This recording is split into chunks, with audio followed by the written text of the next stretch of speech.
पूरा ढांगी का जमीन दे दे। हाँ, झारखंडी बढ़िया है, बोला वाला है, बड़ा अच्छा इंसान है। बारे भाई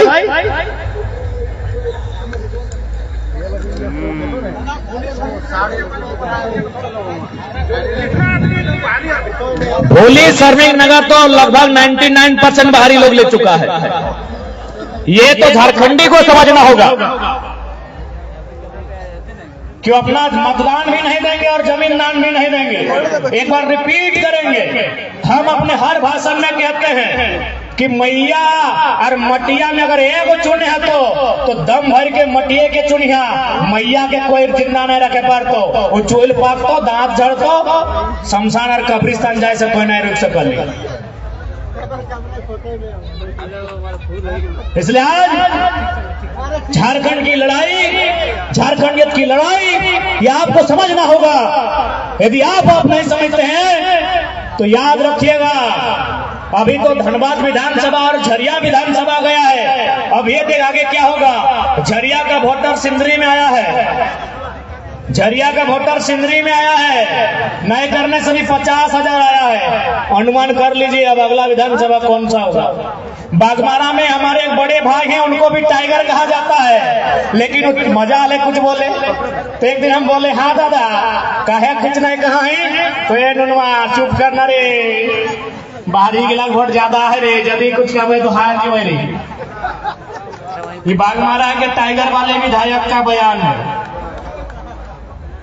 यानी झरिया धनबाद के बाद सिंदरी भी जाएगा, बागमारा भी जाएगा।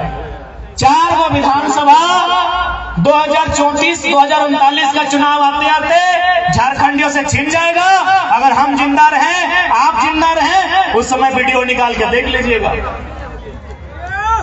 झारखंडी को चाहिए चखना, झारखंडी को चाहिए तारो, झारखंडी को चाहिए मुर्गा, उन लोग को चाहिए विधानसभा।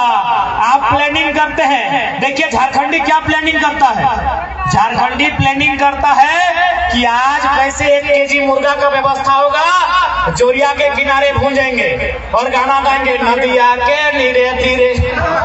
ये झारखंडी का प्लानिंग है। वो सुबह उठता है, पहले अपने आप को सजाया और हाँ कहाँ रे, तो आज के इंतजाम कैसे रहता है। ये झारखंडी उठ के सोचता है कि आज का इंतजाम कैसे होगा, और बाहरी उठ के क्या सोचता है पता है कि हाँ रे अब कौन सा कानून बनाएंगे कि इस साइड का जमीन वहां हड़पेंगे, अब क्या कई आदमी को वहां बसाएंगे कि वो विधानसभा को जीतेंगे।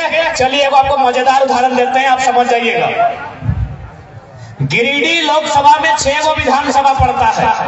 गिरिडीह में सबसे ज्यादा एमपी बना है, उसका नाम है औरंगाबाद के रविंद्र कुमार पांडे। उनका ठीक है, उसी 6 गो में उनका जगह घर भी है, कहाँ पता है, बेरमो। और बेरमो में विधायक जितना टाइम रविंद्र पांडे जी सांसद बने हैं, उससे 1-2 बार ज्यादा राजेंद्र सिंह वहां से विधायक बने हैं, और दोनों हैं बिहार के। अब क्या है पता है, रविंद्र पांडे को जब बीजेपी सांसद का टिकट नहीं दिया, वो अपना बेटा को बोला कम से कम विधायक का टिकट दीजिए। अब बताइए, यदि माननीय रविंद्र पांडे का बेटा टिकट विधायक की लेबो करे तो कहां से लेना चाहिए था, बेरमो से लेना चाहिए था, क्योंकि बेरमो में उनका घर है। लेकिन वहां ऑलरेडी भले वो कांग्रेस का था राजेंद्र सिंह का बेटा। देखिए बाहरी लोग कैसा सोचता है, ये अरे कांग्रेस का है चाहे जे है तो बिहार का। राजेंद्र सिंह का बेटा जय मंगल सिंह के सामने वो अपना विक्रम पांडे को नहीं लड़ाया, कहां लेके आया, टुंडी का बोका डाल लोगों के सामने। समझ में आया, टुंडी अपना बेटवा को लेके आया, जबकि मान के चले विक्रम पांडे को लड़ना ही था, बेरमो लड़ना चाहिए था। बेरमो उनका घर है, बेरमो में उनका वोटर आईडी है। यदि माननीय विक्रम पांडे को लड़ना ही चाहिए था, चूंकि वो रविंद्र पांडे का बेटा थे और रविंद्र पांडे 5 बार सांसद थे, तो बेरमो में लड़ते। लेकिन बेरमो में कैसे लड़ेंगे, चचा भतीजा, भले आप कांग्रेसी बीजेपी कीजिए। ये देखिए बाहर के लोगों का प्लानिंग क्या है कि एक बाहरी विधायक के सामने अपने बेटा को विधायक की में नहीं उतारा, क्योंकि वहां जानता है कि बेरमो में लोकल का वोटर ज्यादा है, लेकिन उनमें चेतना नहीं है। अगर दोनों टकरा जाएंगे एगो लोकल जीत जाएगा, ऐसा उन लोग सोचता है। कोई पार्टी में रहे, कांग्रेसी रहे चाहे भाजपा ही रहे, बाहर का आदमी कैसा सोचता है और झारखंड का आदमी कैसा सोचता है देख लीजिए। आप बेरमो विधानसभा में सुनील राय है, पूछ लीजिए, पूजा भी वहीं की है, उसी क्षेत्र की वोटर कार्ड है हमारी कोषाध्यक्ष पूजा कुमारी। जब वह लोकसभा चुनाव होता है बेरमो वाला भाजपाई बन जाता है और विधानसभा में वही भाजपाई कांग्रेसी बन जाता है। आज तक उनका गणित नहीं समझ पाए हैं और अपना जान जोखिम में डाल के कितना समझाए। फॉर्म में होगी, फॉर्म में तो पैर देख ले, आधार भी भाई गलो, एकदम माथा मत खराब करियो। क्या मामा जी,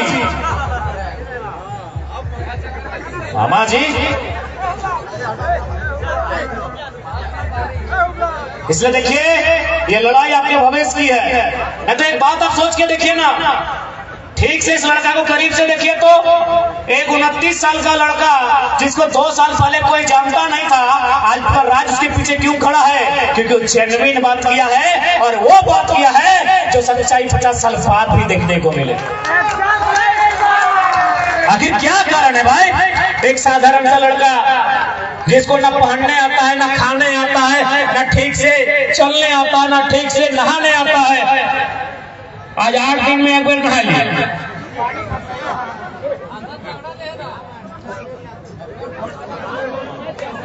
क्या ला रे ले ना, हम देख ले भाई।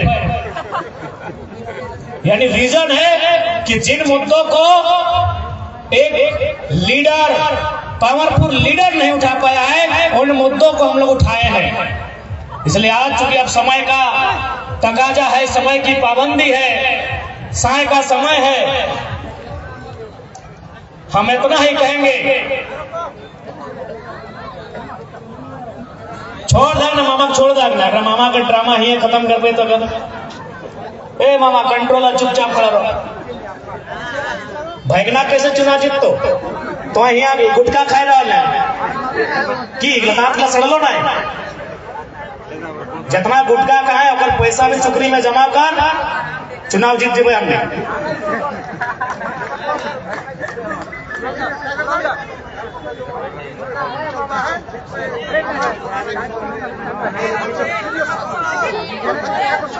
इसलिए इसमें छोड़ दे। इसलिए आज हमारे मुद्दे, हमारी लड़ाई कहीं गलत नहीं है, हमारी लड़ाई बिल्कुल जेन्युइन है। अभी देखिए चूंकि विनोद धाम है, यहाँ पढ़ने लिखने वाले नौजवानों की संख्या ज्यादा है।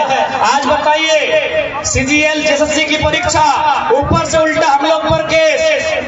आज हमारे 15 साथियों पर फर्जी केस करने का काम किया है, तो हम जताना चाहेंगे कि याद रखिएगा केस से कभी किसी का हौसला टूटता नहीं है, लेकिन याद रखिएगा अगर केस है, जेल है तो फिर बेल है, और फिर याद रखिएगा बुरे आदमियों का बहुत बड़ा यहाँ खेल होगा।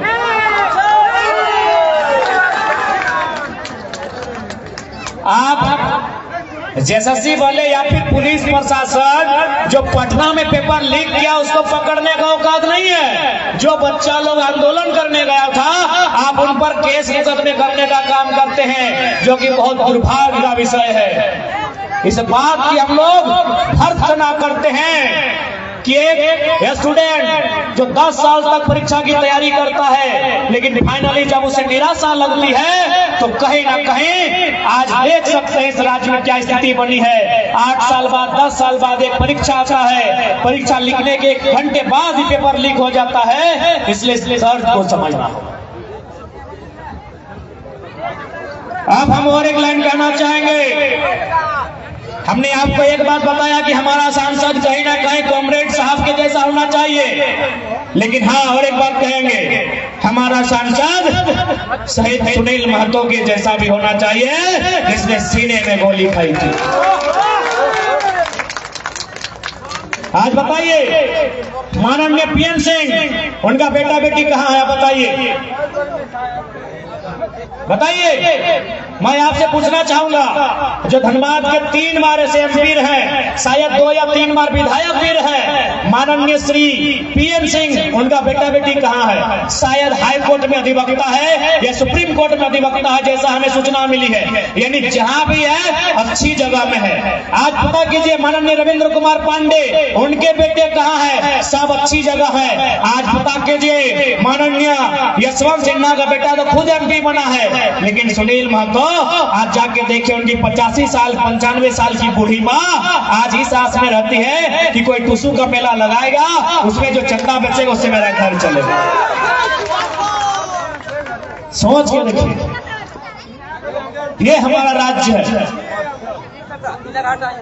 ये हमारा राज्य है। और हमारे राज्यवासी, आप सोच के देखिए, आज भी सुनील, अगर मौका मिले कभी जमशेदपुर जाने का, एक बार शहीद सुनील महतो के परिवार से मिलिएगा।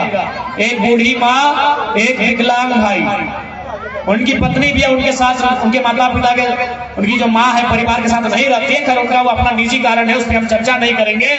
लेकिन उस परिवार में जो सुनील दा का पुश्तैनी पुरखैनी आवास है, उसमें अभी प्लास्टर लगाने वाला कोई नहीं है, उसमें अभी पेंटिंग करने वाला कोई नहीं है। और आज एगो हम लोग सांसद चुनते हैं प्रदेश का आदमी को, जो यहाँ कोयला माफिया बनता है, जो करोड़ों का कोयला का कारोबार करता है, जो यहाँ अरबों रुपए कमाता है। जमीनें हमारी और कोयला का डीओ ट्रांसपोर्टिंग उनके कब्जे में रहता है, ठेकेदारी उनके कब्जे में रहता है। इसलिए आज मैं यही कहूंगा, अरे मौत तो एक दिन सबको आएगी। झारखंड एक नया करवट ले रहा है। यदि राजनीतिक बदलाव होता है तो राजनीतिक बदलाव कीजिए, अगर कलम से ताकत मिलता है तो कलम से ताकत भरिए, और अगर कुल्हाड़ी उठाने की नौबत आती है तो कुल्हाड़ी उठाइए, लेकिन पीछे मत हटिए।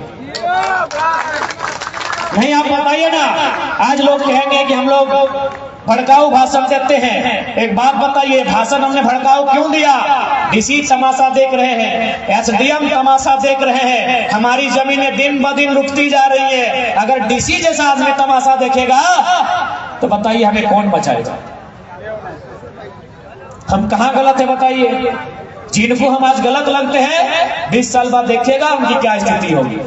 खासकर जो कोलफील्ड में रहते हैं, खासकर जो टाउनशिप में रहते हैं, खासकर जो इंडस्ट्रियल बेल्ट में रहते हैं, आप 20 साल बाद आंकिएगा कि आपका जमीन का टुकड़ा गया कहाँ, आपका रोजगार गया कहाँ, आपकी स्थिति गई कहाँ। झाड़ूडी कहाँ है? फंसेगा ना। आप और हम बोलते हैं कि जनाब महतो भड़काऊ भाषण देता है। कंबाइंड बिल्डिंग के पीछे एक झाड़ूडी गांव था, जाइए गांव को खोज के आइए पहले। अरे भैया, आप नहीं समझ रहे, भोले भाले लोग हैं। आप और हम तो पावरोटी निगलते हैं, मतलब हम लोग का गांव निगल गया है। जाइए झाड़ूडी को खोज के आइएगा। कितना लोग झाड़ूडी का नाम सुने हैं? झाड़ूडी वो गांव था जो आपका कंबाइंड बिल्डिंग से ठीक पीछे। आज एक भी गांव का नाम है ना, एक भी आदमी बचा है। और आप और हम, इसलिए पहला लाइन, एक बित्ता जमीन मत बेचिए। एक भी किसी ऐसे नेता को वोट मत दीजिए जो झारखंड की बात नहीं करेगा, क्योंकि आज ही आपके भविष्य का सवाल है। ठीक है, अब ज्यादा समय ना लेते हुए